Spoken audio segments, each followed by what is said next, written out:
yang kada aja Pak. واغفر لنا خطايا واسع الكرم يا ربي بالمصطفى بالمقاصد واغفر لنا ما مضى يا واسع الكرم محمد سيد الكونين والثقلين والفريقين من عرب ومن عجم يا ربي بالمصطفى بلغ مقاصدنا واغفر لنا ما مضى يا واسع الكرم هو الحبيب الذي ترجى شفاعته لكل هول من الأهوال مقتحم يا ربي بالمصطفى بلغ مقاصدنا واغفر لنا ما مضى يا واسع الكرم يا رب واجعل رجائي غير منعكس لديك واجعل حسابي غير منخرم يا ربي بالمصطفى بلغ مقاصدنا واغفر لنا ما مضى يا واسع الكرم وابن على جمعنا الحاضر بمغفرة تمحو خطايانا بمدح ومختتم يا ربي بالمصطفى بلغ مقاصدنا واغفر لنا ما مضى يا واسع الكرم وصل على المختار ما طلعت شمس النهار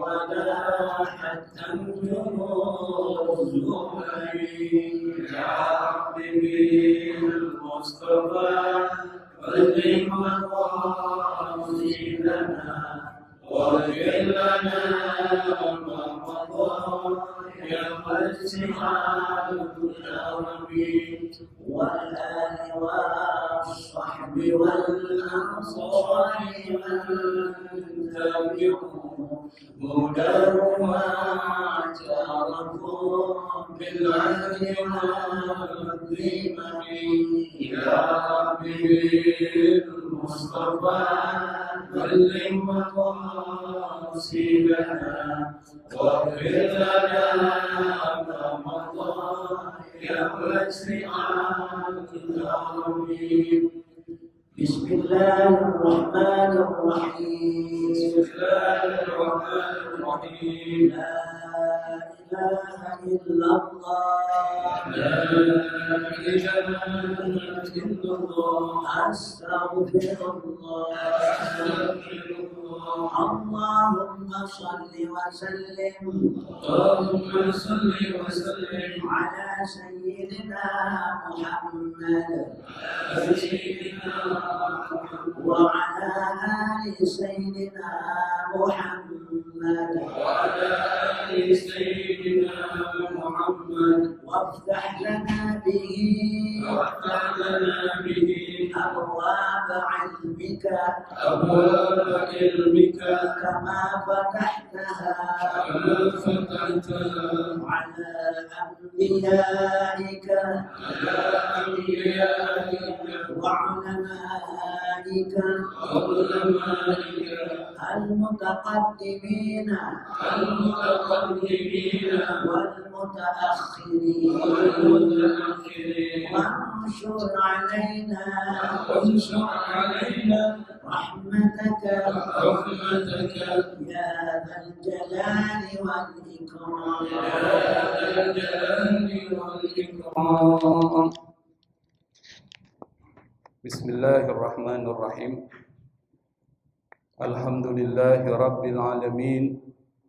اللهم صل وسلم على سيدنا محمد الفاتح لما أغلق والخاتم لما سبق ناصر الحق بالحق والهادي إلى صراطك المستقيم وعلى آله وأصحابه حق قدره ومقداره العظيم.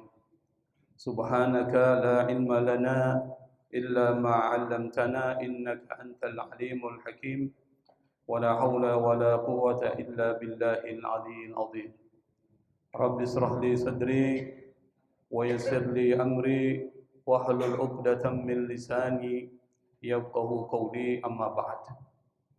Ma'asyiral hadirin jamaah Masjid Nurul Iman yang dimuliakan, dibanggakan oleh Allah Subhanahu wa taala. Alhamdulillah, pada kesempatan yang mulia ini, di tempat yang dimuliakan oleh Allah ini, kita masih bisa hadir dalam rangka mengkaji isi kandungan Al-Quran. Kata Nabi, mereka yang berkumpul di satu majelis, yang di majelis itu dibacakan ayat Al-Quran, lalu kemudian dipelajari dan didiskusikan, maka ada 4 janji yang akan diberikan kepada mereka. Janji yang pertama adalah nazalat alaihimus sakinah. Kepada mereka akan turun ketenangan. Yang kedua, hafathumul malaikah. Malaikat akan berada di sekitar kita. Apa yang dilakukan mereka? Mereka berdoa kepada Allah, memintakan ampun buat kita. Nah, kalau malaikat yang memintakan ampun buat kita kepada Allah, otomatis pasti akan diterima oleh Allah Subhanahu wa taala.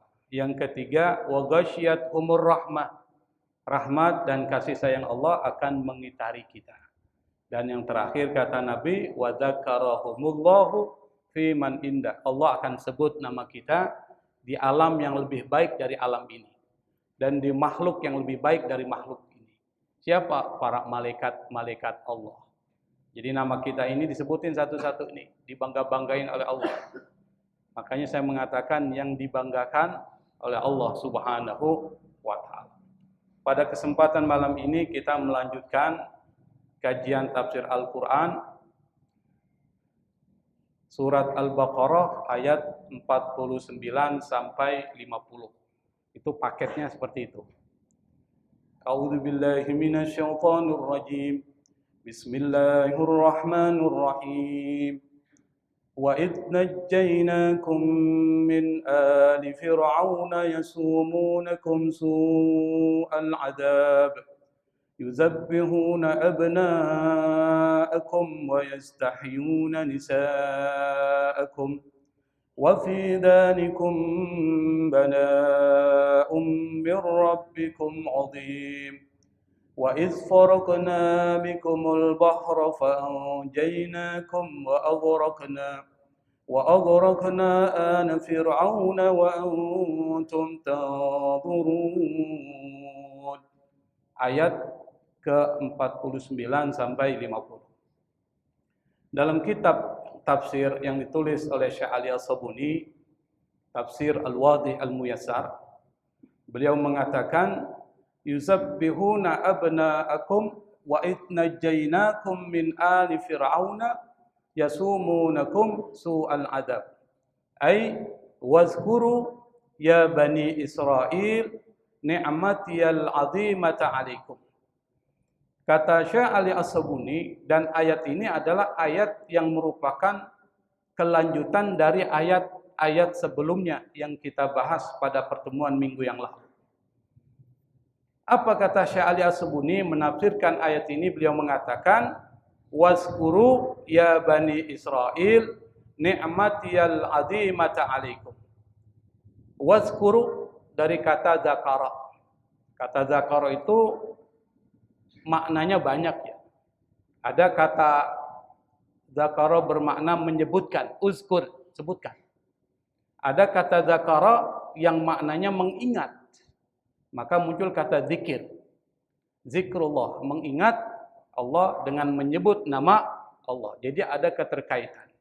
Dah di sini kata Syekh Ali As-Sabuni menafsirkan firman Allah, wazkuru ya Bani Israel, ingatlah.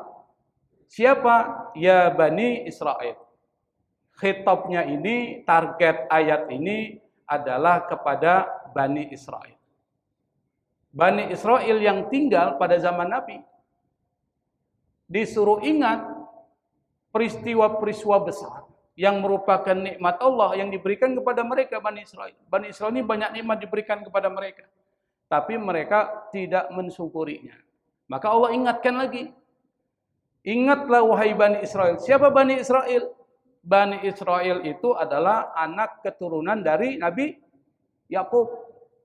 Kata Israel itu adalah gelar yang diberikan oleh Allah kepada Nabi Yakub. Isra artinya hamba, pilihan. Il artinya Allah. Jadi kalau disebut ya Bani Israel, wahai anak keturunan Nabi Yakub. Dari 4 istri jumlahnya 12 orang. 1 perempuan. Tapi perempuan nggak perlu disebut di sini. Kenapa? Tradisi masyarakat Yahudi itu adalah tradisi paternalistik.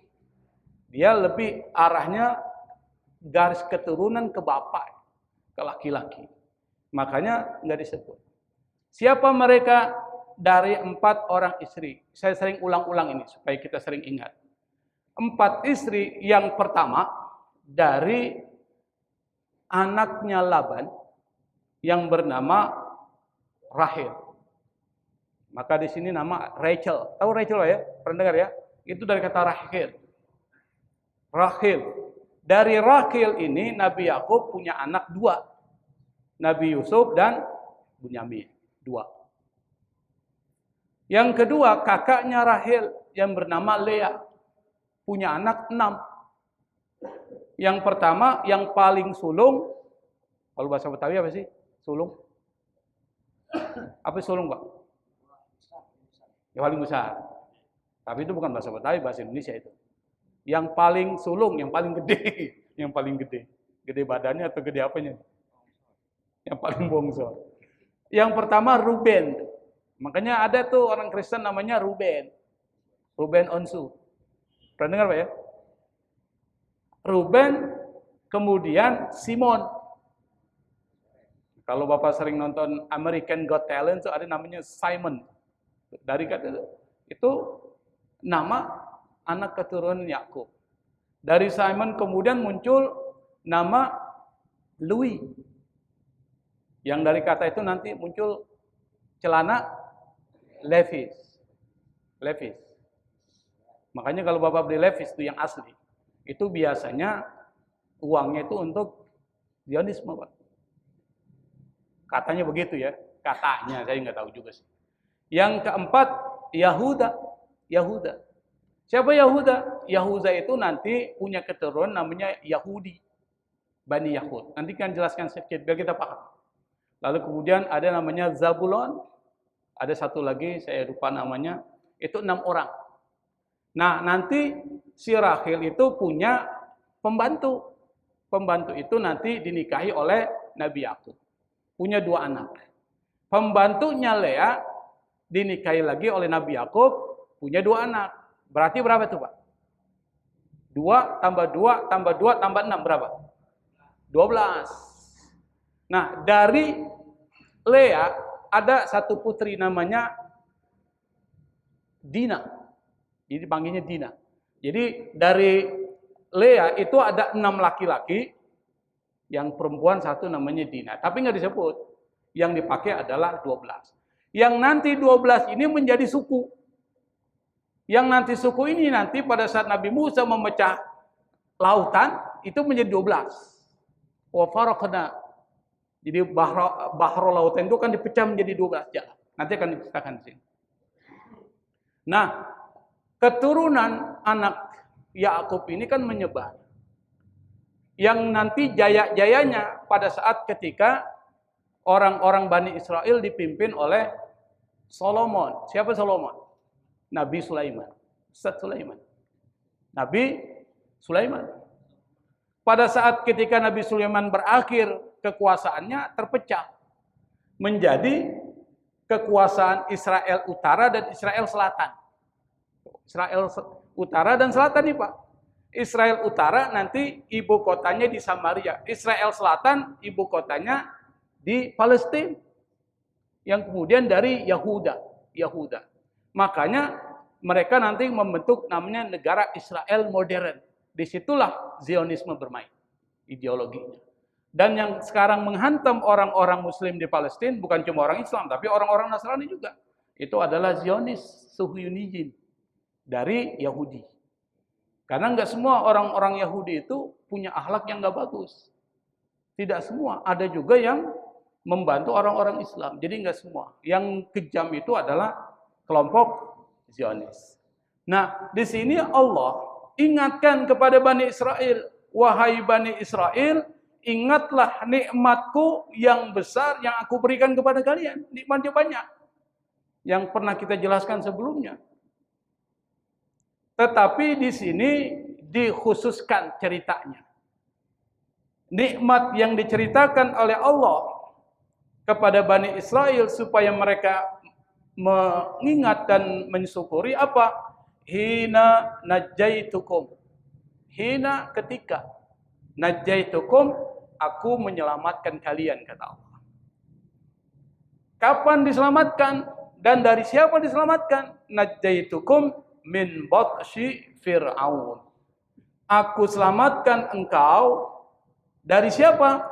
Dari ali Fir'aun. Dari batsyi Fir'aun itu maksudnya dari penindasan yang dilakukan oleh Fir'aun. Dan perlu dipahami sekali lagi Pak, saya ingatkan, Fir'aun itu bukan nama orang. Tapi nama gelar raja. Seperti Sultan, Kaisar, apalagi itu. Khan. Makanya di Sakhrul Khan. Itu keturunan dari bangsawan. Sakhrul Khan, Amir Khan. Itu Khan itu artinya sama dengan Sultan. Sama dengan kalau di sini apa namanya itu? Raja, Raden, raja lah, raja-raja di Jawa misalnya. Itu keturunan-keturunan raja. Nah, Fir'aun ini adalah nama gelar yang diberikan dan diberikan kepada 170 raja Mesir. Dan Mesirnya itu Mesir kuno. Maka disebut dengan Qibtiyah, Maria al-Qibtiyah dari Mesir. Mesir kuno yang dimulai, kerajaan Mesir kuno, kalau kita belajar sejarah dunia Pak, ada sejarah Mesir kuno itu. Itu 3150 sebelum Masehi. Jadi 3150 sebelum Masehi itu sudah ada kerajaan Mesir kuno. Yang di situ dipimpin selama 3 milenial, 3000 tahun, itu dipimpin oleh 170 raja Mesir yang memiliki gelar Fir'aun. Atau disebut dengan Farao. Nabi Yusuf pernah ke Mesir, Pak. Rajanya disebut apa? Raja Mesir saat itu disebut apa gelarnya? Fir'aun. Tapi Fir'aun yang hidup pada zaman Nabi Yusuf, Fir'aun yang baik. Fir'aun yang tidak jahat. Yang Fir'aun yang kemudian beriman kepada Allah Subhanahu wa ta'ala. Tapi pada saat zaman Nabi Musa, setelah Nabi Yusuf, itu orang-orang Bani Israel, mereka ditindas oleh Fir'aun setelah zaman Nabi Yusuf. Sampai zaman Nabi Musa. Nah, pada zaman Nabi Musa, Fir'aun yang berkuasa, yang banyak menindas Bani Israel, itu namanya Ramses II. Ramses. Bukan Rampes. Kan ada sampo, apa? Rampes, kan ada gitu kan. Itu Sunda. Orang Sunda tahu tuh. Apa sih biasanya apa sampo? Sampurasut. Jauhnya apa, Pak? Rampes. Ini Ramses, bukan Rampes. Harus bedain ini. Nah, Fir'aun ini di dalam Al-Qur'an terkait dengan Nabi Musa itu disebutkan sampai 74 kali. Berarti cerita tentang Nabi Musa itu paling banyak dalam Al-Quran.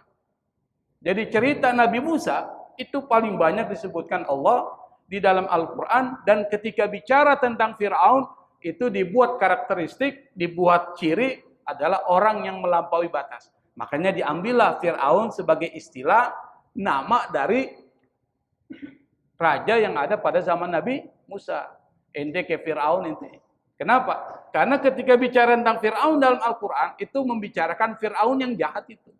Yang melampaui batas. Menempatkan dirinya sebagai Tuhan. Kenapa Fir'aun pada zaman Nabi Musa menempatkan dirinya sebagai Tuhan? Nggak pernah sakit, Pak. Jadi Ramses itu nggak pernah sakit. Kalau dia makan daging kambing, kambing muda ya dia makan. Anda bisa bayangkan, nggak pernah sakit. Karena dia merasa kuat, hebat, maka dia mengatakan, Ana Rabbukumul A'la. Akulah Tuhan kalian yang paling mulia, yang paling tinggi. Nah, disitulah kemudian karena tingkat kesombongannya sudah melampaui batas, diturunkanlah Nabi Musa. Kalau masih sombong-sombong biasa, belum turun Nabi itu. Tapi ini sudah berbahaya. Sifat sombong Fir'aun itu bukan cuma menempatkan dirinya sebagai Tuhan, tapi melakukan penindasan-penindasan terhadap Bani Israel. Hina najjaitukum min batsi fir'auna wa atba'ihi tughatil mujrimin. Ketika aku, kata Allah, menyelamatkan kalian wahai Bani Israel dari penindasan Fir'aun serta para pengikut-pengikutnya yang telah melampaui batas dan banyak melakukan kejahatan. Maka disebut dengan alu Fir'aun. Kata al dengan ahlun itu maknanya sama, keluarga. Tapi beda. Ahlun lebih umum daripada al. Kalau al ini adalah orang-orang tertentu saja. Siapa yang dimaksud dengan al Fir'aun? Pertama, dalam bidang teknokrat, namanya Haman. Oh, Haman Pak ya? Dalam bidang ekonomi, namanya Qarun. 3 itu. 3. Jadi bahasa kita sekarang yang pertama adalah oligarki itu. Ya. Yang kedua, orang yang ngatur penguasa dan pengusaha itu yang disebut dengan seperti konseptornya yaitu Haman. Yang ketiga baru Fir'aun. Dan para pengikut-pengikutnya itu disebut dengan Al-Fir'aun, Ali Fir'aun. Alladzina kanu yudhiquna aba'akum, yang mereka itu menimpakan kepada nenek moyang kalian. Karena yang menjadi khitabnya ini adalah orang-orang Bani Israel, orang-orang Yahudi yang hidup pada zaman Nabi Muhammad SAW. Disuruh ingat nenek moyang kamu dulu itu. Aku telah selamatkan, kata Allah. Dari apa? Dari penindasan Fir'aun yang mereka telah memberikan apa? Aswa anwa'il adabi wa abda'ahu, yaitu siksaan yang paling pedih, yang paling buruk kepada nenek moyang kalian. Apa siksaannya, Pak? Banyak. Siksaan yang pertama, Bani Israel itu dibuat terpecah belah, nggak bersatu. Makanya jangan heran kalau orang-orang Bani Israel itu tahsabuhum jami'an wa qulubuhum syatta. Kalau kalian melihat dia bersatu, padahal tidak. Qulubuhum syatta. Hati mereka itu terpecah. Nah, ini disebut dengan divide and empire. Kalau dalam bahasa Inggris, pecah belah, kuasai. Yang kemudian kita belajar tuh sejarah Indonesia yang dipecah belah oleh penjajah kolonial. Apa namanya? Divide et impera. Betul kan, Pak? Itu strategi Fir'aun. Jadi orang Belanda itu menggunakan strategi Fir'aun, pecah belah, kuasai. Dan umat Islam paling gampang dipecah belah. Bagaimana pecah belah? Pertama, dibuat pemilahan Sunni dan Syiah. Dibuat itu, Pak. Akhirnya antara Sunni dan Syiah beribut. Oke, selesai. Sunni dibuat pecah belah lagi tuh. Madhabnya Syafi'i, Maliki dikasih berantem. Kemudian apalagi aliran kalam Asy'ari, Mu'tazilah, Asy'ari dan ini dikasih berantem tuh. Dan paling gampang. Makanya kalau kita ingin menguasai sesuatu, pecah belah dulu dia. Itu yang dilakukan Fir'aun, dibuat pecah belah penduduknya. Dibuat strata. Strata itu apa? Lapisan. Dasar strata sosial. Apa strata itu? Pernah, tapi tahu Pak ya strata ya? Lapisan masyarakat dibuat, dipecah belah. Ini bangsawan, ini proletar, ini dibuat begitu Pak. Supaya kelihatan itu. Yang kedua, bentuk penindasan Fir'aun ke Bani Israel dijadikan budak. Mereka dijadikan pekerja kasar di bidang-bidang rendahan, pertanian. Makanya nanti pada saat ketika banyak bayi-bayi yang dibunuh, ada seorang konsultan penasehat raja mengatakan, kalau engkau bunuh semua anak-anak laki-laki, nanti yang bekerja di bidang pekerjaan rendahan siapa? Enggak mungkin orang-orang Mesir. Pasti yang bisa disuruh adalah Bani Israel. Itu nanti ada muncul tuh gagasan seperti itu. Kita akan bahas nanti. Yang kedua, diperintahkan untuk kerja paksa. Pada saat Belanda datang ke Indonesia, apa yang dilakukan untuk membangun jalan? Apa namanya?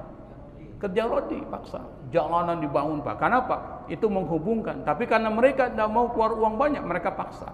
Kerja paksa, dibayar. Dibayar dengan upah rendah dan biasanya dibayarnya kepada siapa? Kepada, di situ ada camatnya, ada lurahnya, dibayar ke dia tuh. Nanti dia yang bayar. Cuma camat dan lurahnya korup, jadi nggak dibayarkan langsung. Menderita lah orang yang kerja paksa, banyak yang mati pada zaman kolonial tuh. Dan ini sudah dilakukan Firaun. Jadi Belanda ngikutin Firaun, kerja paksa yang ditimpakan kepada mereka terkait dengan persoalan-persoalan ekonomi dan kemasyarakatan mereka.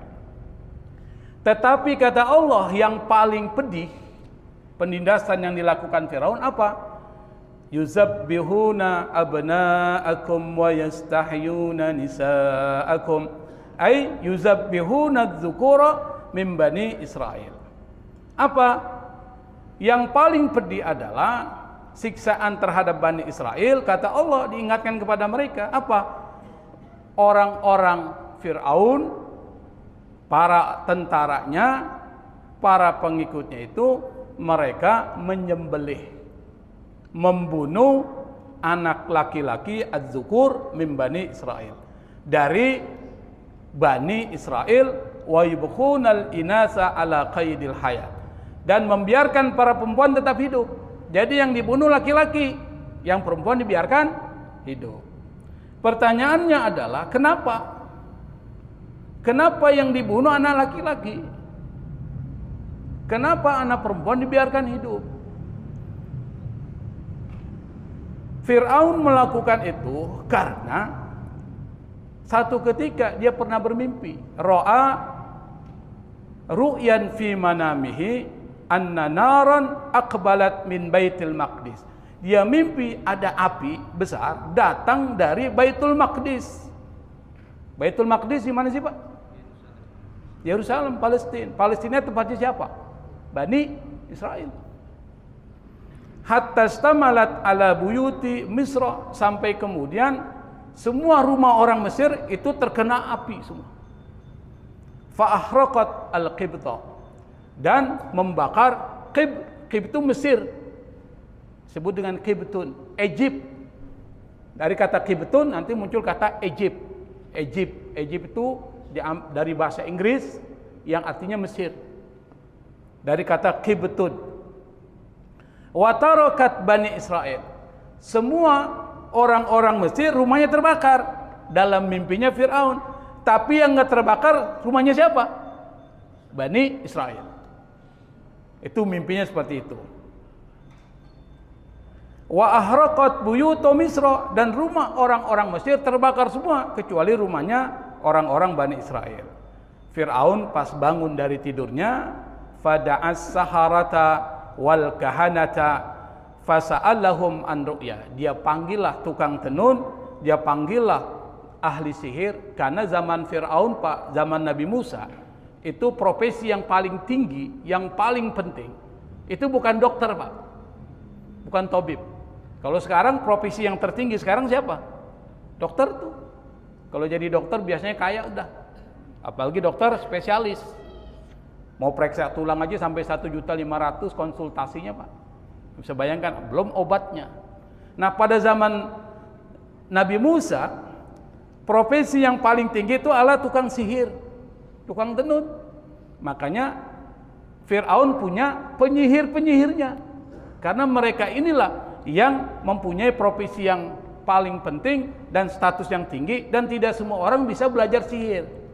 Hanya orang-orang tertentu. Sama, sekarang ini nggak semua orang bisa belajar kedokteran, hanya orang-orang tertentu. Apalagi kalau sekarang UKT-nya udah naik, Pak ya. UKT naik, tapi dituruni lagi sekarang oleh Nadiem Makarim. Lucu, Indonesia ini lucu. Kebijakan bisa berubah dalam waktu yang sangat singkat.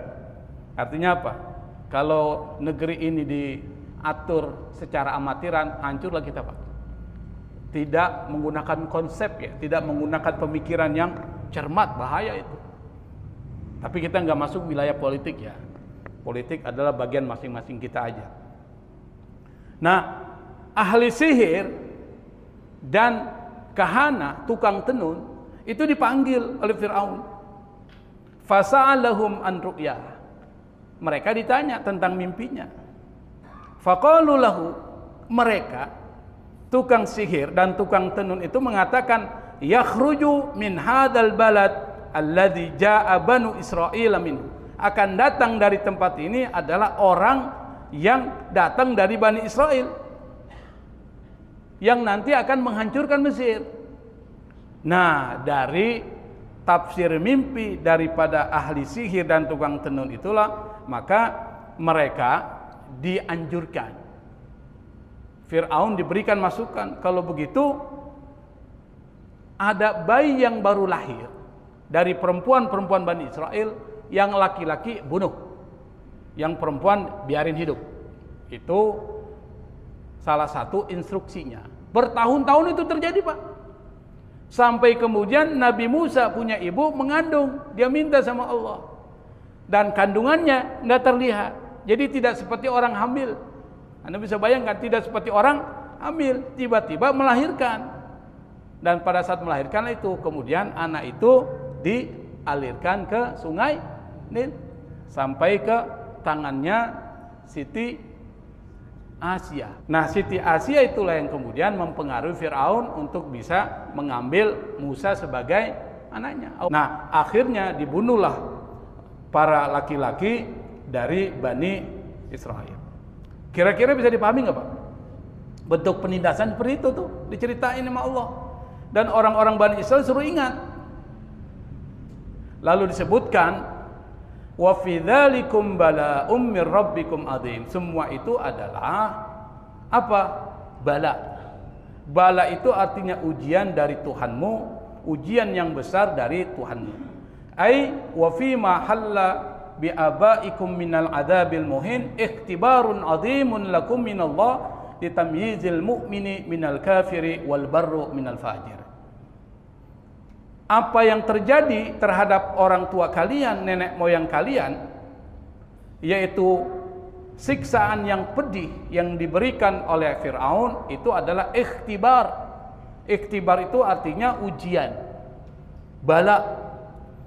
Ikhtibarun azimun lakum, ujian yang paling besar kepada kalian dari Allah. Tujuannya apa? Litamyizil mu'mini minal kafir, untuk membedakan mana orang beriman, mana orang kafir. Wal barri minal fajir, mana orang baik, mana orang yang tidak baik. Nah, itu muatan pesan yang pertama yang disuruh diingat oleh Allah kepada Bani Israel. Yang kedua, Allah ceritakan lagi, wa iz faraqna bikumul bahr فَأَنْجَيْنَاكُمْ وَأَغْرَقْنَا آلَ فِرْعَوْنَ وَأَنْتُمْ تَنْظُرُونَ. Ai wazkuru aidan, kata Allah, ingat apa? Hina falaqna lakumul bahra, ketika kami falaqna itu sama dengan faraqna, membelah. Membelah apa? Al-bahr. Apa bahar? Laut. Hatta sarat fihi turuq wa masalik isna asyara tariqan, sampai kemudian lautan itu menjadi jalan-jalan yang jumlahnya berapa tuh? 12. Isna asyara tariqan. Jadi enggak satu jalan, Pak. 12 jalan. Likulli sibtin tariq. Setiap suku satu jalan. Sibtun itu maksudnya cucu dari 12 orang itu, Pak. Maka disebut dengan sibtun, asbat. Dalam Al-Quran itu ada tuh Musa wa Isa wal asbat. Kan ada kan? Dalam surah Al-Baqarah. Asbat itu adalah jamak dari sibtun. Sibtun itu artinya cucu. Cucunya siapa? Cucunya dari Nabi Yakub yang jumlahnya 12. Jadi cucu-cucu dari suku yang merupakan anak dari Nabi Yakub. Jadi ada 12 jalan. Litamshu 'alaiha wa tanju minal gharaq. Supaya kalian jalan di jalan itu dan kalian akan selamat dari tenggelam. Fanajjainakum wa aghraqna fir'auna al-jabbar ma'a jundihi watba'il asrar wa antum tusyahiduna gharaqahum. Kami, kata Allah, menyelamatkan kalian dan menenggelamkan Fir'aun ma'ajundihi bersama tentaranya wa atba'ihi dan para pengikutnya al-asyrar yang jahat wa antum tusyahiduna gharaqahum dan kalian menyaksikan bagaimana tenggelamnya Fir'aun. Nah, di sini ada dua kata kunci. Yang pertama adalah memecah atau membelah lautan. Itu nikmat yang diberikan oleh Allah kepada Bani Israel. Orang-orang Yahudi yang ada di Madinah pada zaman Nabi Muhammad SAW disuruh ingat itu. Nikmat banyak sekali yang Allah berikan kepada mereka. Jadi pada saat ketika Fir'aun, Nabi Musa itu kan melakukan perseteruan dengan membuktikan siapa yang benar, siapa yang salah. Melalui apa? Sihir. Gitu kan ceritanya, Pak ya? Fir'aun menghadirkan para sihir-sihir ternama. Sementara Nabi Musa cuma menggunakan tongkatnya. Ketika para penyihir-penyihir as-sahara, disebut as-sahara, sahara itu Fir'aun, para penyihir Fir'aun, melemparkanlah tali-tali mereka, kemudian menjadi ular-ular. Itu adalah bagian dari yang disebut dengan halusinasi. Jadi pikiran dan mata kita melihat itu ular itu, padahal itu tali. Bergerak-gerak. Yang mengerti itu adalah halusinasi adalah penyihir karena dia ngerti tentang ilmu itu. Nabi Musa lempar, lalu kemudian tongkat itu berubah menjadi ular besar dan ular beneran, Pak, sampai memakan ular-ular kecil yang kemudian karena penyihir Fir'aun itu tahu ini bukan sihir dan mereka ngerti tentang sihir, mereka mengatakan ini bukan sihir nih. Akhirnya mereka beriman kepada Nabi Musa. Ketika mereka beriman kepada Nabi Musa, Fir'aun marah. Fir'aun lalu kemudian apa? Apakah kalian beriman kepada Nabi Musa sementara saya adalah ada di sini? Maka kemudian disiksalah mereka. Tapi mereka karena imannya kuat, mereka akhirnya mati dalam keadaan iman. Kenapa? Dia ngerti bahwa Nabi Musa bukan sihir. Sementara Fir'aun mengatakan Nabi Musa adalah sihir, penyihir. Akhirnya mereka masuk ke dalam agama Islam, yaitu agama para nabi dan rasul. Nah, orang-orang Bani Israel sebanyak 600.000 itu dibawa oleh Nabi Musa. Awal mula Fir'aun dah ngejar. Tapi pada saat ketika mereka membawa, Nabi Musa membawa 600.000 lebih dari Bani Israel untuk keluar dari Mesir, itu banyak orang-orang Mesir kuno yang masih keturunan, masih istilahnya rasnya Fir'aun, itu anak-anak sulungnya pada meninggal semua. Fir'aun marah. Lalu kemudian dia dikejar. Nah, pada saat itulah kemudian Nabi Musa sampai di tepi Laut Merah. Bapak tahu kedalaman Laut Merah berapa? Berapa? 3040 meter. Laut Merah. 3040 meter. Yang jaraknya 4 kilo. Anda bisa bayangkan. Akhirnya Nabi Musa kemudian minta kepada Allah, lalu kemudian Allah belah itu menjadi 12 belahan. Jadi 12 yang masing-masing jalan itu dijalani oleh Sibtun. Sibtun artinya asbat Nabi Yakub. Jadi keturunan anak Nabi Yakub itu yang ada 12 orang itu yang saya sebutkan tadi. Mereka jalan di situ. Ternyata Pak, itu pernah diteliti secara ilmiah. Makanya pada saat ketika Nabi Musa berdoa itu angin muncul. Betul Pak ya? Dalam filmnya itu. Setelah muncul angin itu lalu membuat air itu terbelah begitu. Itu ternyata secara saintifik terbukti kebenarannya. Cuma saya nggak bisa jelasin karena ini sangat ilmiah, susah dijelaskannya. Karena ada istilah-istilah yang mungkin kita nggak bisa pahami. Tapi apa yang terjadi ini terbukti secara saintifik. Akhirnya ketika mereka Nabi Musa melakukan itu, terbelah air laut itu menjadi 12, mereka ikut. Nah pada saat sampai mereka, ini Firaun sudah mengejar nih. Firaun mengejar Pak. Ketika Firaun mengejar, disitulah kemudian Allah tenggelamkan. Nah apa yang bisa kita petik dari sini? Nabi Musa punya mukjizat. Mukjizat itu adalah satu kelebihan yang di luar nalar manusia yang diberikan para nabi dan rasul. Kalau mereka nggak diberikan mukjizat, sulit untuk meyakinkan orang bahwa dia adalah nabi dan rasul. Apalagi orang-orang dulu. Orang-orang sekarang aja setengah mati kita ingatkan dengan bukti-bukti dan argumen, apalagi orang dulu Pak. Nah, ada sesuatu yang perlu yang mereka yakin bahwa ini adalah nabi. Nah, salah satu mukjizat dari Nabi Musa itu adalah yang pertama, tongkat itu berubah jadi ular. Yang bersifat material. Material itu maksudnya ya udah terlihat oleh mata setelah itu selesai. Nanti ada mukjizat yang akliyah yaitu Quran dan kitab suci. Itu mukjizat akliyah yang tidak akan pernah hilang. Yang kedua, mukjizat Nabi Musa apa? Tangan yang bercahaya. Jadi Nabi Musa kalau angkat tangannya itu wa naza'a yadahu fa idza hiya bayda lin-nadhirin. Ketika dia menarik tangannya, maka tangannya itu bercahaya. Bercahaya putih yang orang-orang lihat itu seperti cahaya. Yang ketiga, Nabi Musa mampu menghidupkan orang mati, Pak. Seperti Nabi Isa. Tapi kalau Nabi Isa jelas, Nabi Musa itu kan pernah saya cerita dulu di awal-awal ketika bicara tentang Al-Baqarah. Sapi. Kenapa itu disebut Al-Baqarah? Itu cerita tentang Nabi Musa. Nabi Musa yang kemudian ceritanya itu adalah orang-orang meminta kepada Nabi Musa model sapi seperti apa. Pernah dengar Pak ya? Pas dibilang Nabi Musa ini, lalu warnanya warna apa? Dan begitu terus. Itu ada dalam surah Al-Baqarah Pak, pernah kita masuk dulu.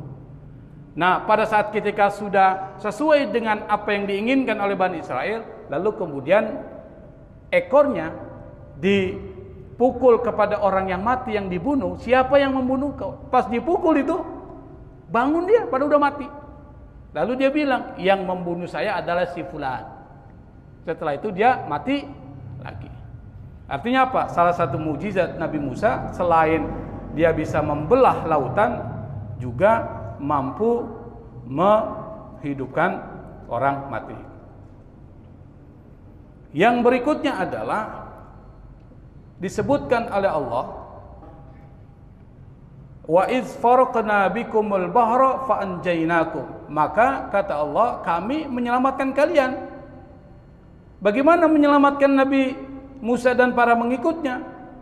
Jadi terbelahlah lautan itu dan mereka berjalan, dan Bapak tahu berapa perjalanan mereka sampai ke tempat tujuan yang jaraknya 3 sampai 4 km. Itu Laut Merah. Dalamnya 3050 meter. Anda bayangkan 3050 meter bagaimana itu Pak? Pada saat ketika terbelah itu menjadi 12 jalan, itu kira-kira di sampingnya air semua itu. Dan mereka berjalan itu selama 4 jam perjalanan. Jalan kaki. Sampai kemudian menyeberangi Laut Merah. Dan disitulah kemudian wa aghraqna ala fir'aun. Kata Allah, kami tenggelamkan ala fir'aun. Siapa? Fir'aun dan para pengikutnya, dan Fir'aun meninggal dan mati tenggelam pada usia 90 tahun. 90 tahun dia. Yang kedua, berapa orang yang mati? 1,2 juta pasukan yang mati. Menurut satu riwayat 1,6 juta. Berarti pasukan Fir'aun banyak banget tuh. Yang ngejar Nabi Musa beserta pengikutnya 600 ribu orang itu dikejar 1.200.000 pengikut Firaun atau 1.600.000 pengikut Firaun, dan ditenggelamnya yang kapan? diselamatkannya Nabi Musa dan ditenggelamkannya Firaun pada tanggal berapa, Pak? Ada yang tahu? 10 Muharram. Makanya Nabi Musa itu diselamatkan oleh Allah itu pada tanggal 10 Muharram dari kejaran Firaun, dan tradisi mereka hari penyelamatan mereka dirayakan dengan puasa. Maka tradisi orang-orang Yahudi, orang Bani Israel itu adalah puasa tanggal 10 Muharram yang disebut dengan Asyura. Dan Asyura 10 Muharram itu adalah tanggal sakti. Nabi Ibrahim diselamatkan oleh Allah dari api tanggal berapa, Pak? 10 Muharram. Jadi 10 Muharram tanggal sakti itu. Nabi Nuh, Nabi Yunus diselamatkan, Nabi Yunus dari perut ikan tanggal 10 Muharram, Asyura. Makanya itu menjadi tradisi orang berpuasa di bulan Muharram, terutama tanggal 10 yang disebut dengan Asyura. Nah, Fir'aun ini ditenggelamkan. Pada saat ketika dia tenggelam, ini cerita ini dalam Al-Quran diceritakan. Apa kata Fir'aun? Pada saat dia sudah ditenggorokan ini nyawanya, dia bilang, amantu annahu la ilaha illalladzi amanat bihi banu Israel wa ana minal muslimin. Saya beriman tidak ada Tuhan kecuali Tuhan yang diimani oleh Bani Israel, dan saya adalah orang-orang, dan saya termasuk orang yang muslim, minal muslimin, orang yang menyerahkan diri kepada Tuhan. Nah, pada saat itu Jibril, malaikat Jibril, ketika Fir'aun itu mulai mengucapkan kalimat itu, Jibril langsung menyumbat mulutnya Fir'aun dengan lumpur laut, Pak, supaya jangan sampai dia mengucapkan kalimat tauhid itu. Kenapa? Jibril paling gregetan dengan Firaun. Kekejamannya sudah tingkat tinggi. Jangan sampai orang ini sudah melakukan kejahatan yang luar biasa, tiba-tiba di akhirnya husnul khotimah. Kira-kira adil nggak, Pak? Nggak adil tuh. Telah melakukan banyak penindasan, membunuh dan sebagainya, tiba-tiba matinya husnul khotimah. Jibril nggak suka itu. Nah, di dalam riwayat disebutkan itu, dia masukkan ke dalam Fir'aun mulutnya lumpur laut sehingga dia tidak bisa mengucapkan kalimat yang itu bisa membuat dia mendapatkan rahmat Allah. Dan juga yang kedua, kalau nyawa ruh sudah ditenggorokan, la imana wala taubata, tidak ada iman, tidak ada taubat. Jadi kalau Bapak sudah sakaratul maut, Bapak mau taubat, udah nggak bisa. Disitulah batasnya di mana terputus kita dengan Allah di situ, dan terputus juga dengan sesuatu yang kita bisa kembali kepada Allah Subhanahu wa taala. Maka sebelum datang sakaratul maut, maka jadilah orang-orang yang taubat kepada Allah Subhanahu wa taala. Karena pada saat sakaratul maut itu sudah tidak ada lagi iman, sudah tidak ada lagi taubat. Saya pikir ini yang bisa saya sampaikan sebagai kajian tafsir kita ayat ke-49-50. Semoga pesan moral yang disampaikan di sini kita bisa jadi pelajaran buat kita, terutama pelajaran pada saat ketika Fir'aun ditenggelamkan lalu mengucapkan kalimat tauhid, dan itu sudah tidak mungkin lagi diterima oleh Allah. Maka kita sebelum sampai datang sakaratul maut, perbaiki hidup kita dan taubat kepada Allah Subhanahu wa taala dari dosa-dosa yang pernah kita lakukan. Wallahul musta'an, wallahul muwaffiq ila aqwamit thariq, wal afwa minkum. Wassalamu alaikum warahmatullahi wabarakatuh.